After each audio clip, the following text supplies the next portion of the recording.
Pendant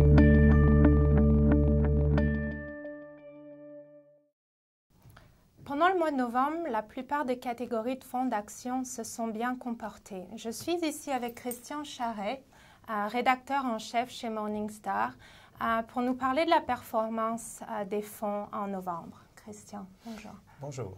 Donc, la meilleure catégorie de fonds pendant le mois de novembre a été celle de la catégorie actions de la Grande Chine.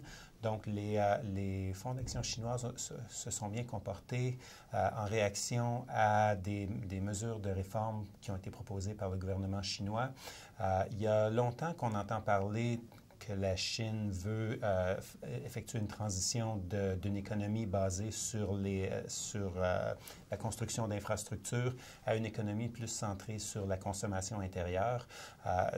Ce mois-ci, le gouvernement a proposé les réformes les plus radicales à cet effet-là, notamment la libéralisation du prix de l'eau, de l'électricité et d'autres ressources.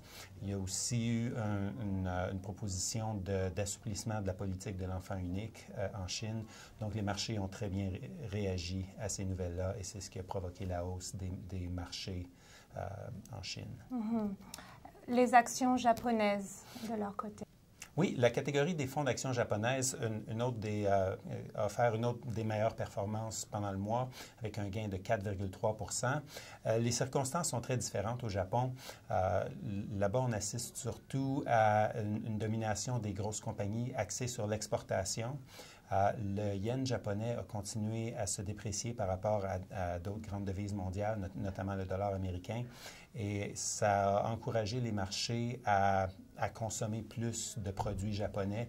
Donc, ça a amélioré la rentabilité des compagnies japonaises qui sont axées sur les exportations. Mm-hmm. Les actions américaines ont été performantes aussi. Oui, les choses continuent à bien aller pour les actions américaines. Ils ont offert de très bons rendements depuis le début de l'année. Et ça a continué pendant le mois de novembre. La catégorie actions américaines et la catégorie actions de PME américaines ont toutes les deux offert des rendements au-delà de 4 Il y a une bonne partie de ça qui est redevable à des effets de change. Le dollar canadien a déprécié d'environ 1,6 par rapport au dollar américain, mais aussi les marchés américains se sont bien comportés. C'est en partie une réaction à la confiance des consommateurs qui commencent à avoir plus confiance en l'économie américaine et donc les marchés pensent que les dépenses de consommation vont augmenter dans un avenir proche, ce qui devrait aider la rentabilité des compagnies américaines et stimuler la croissance économique en général. Aussi, il y a eu le fait que la paix semble être revenue à Washington entre les partis. Il y a eu beaucoup de conflits au mois d'octobre, donc ça semble être résolu, du moins temporairement. Donc, ça a donné un peu de regain d'optimisme chez les investisseurs américains. D'accord. Passons maintenant aux catégories d'actions qui ont été moins performantes. Oui, malheureusement, on voit les mêmes visages habituels qu'on a vus très souvent ces derniers mois, les catégories ressources naturelles et métaux précieux. Donc, pour ce qui est des métaux précieux, les fonds d'actions de métaux précieux sont leurs performances sont dictées par les prix de l'or. Et malheureusement, l'or continue à se déprécier fortement depuis le début de l'année. Donc, beaucoup d'investisseurs commencent à perdre confiance en l'or comme refuge de valeur. C'est dû en partie au fait que la reprise de l'économie américaine fait en sorte que les marchés s'attendent à ce que les États-Unis auront bientôt moins besoin des mesures de relance qui ont été mises en place par le gouvernement. Donc, quand ces mesures-là vont être éliminées progressivement, ça va affecter négativement la demande pour l'or.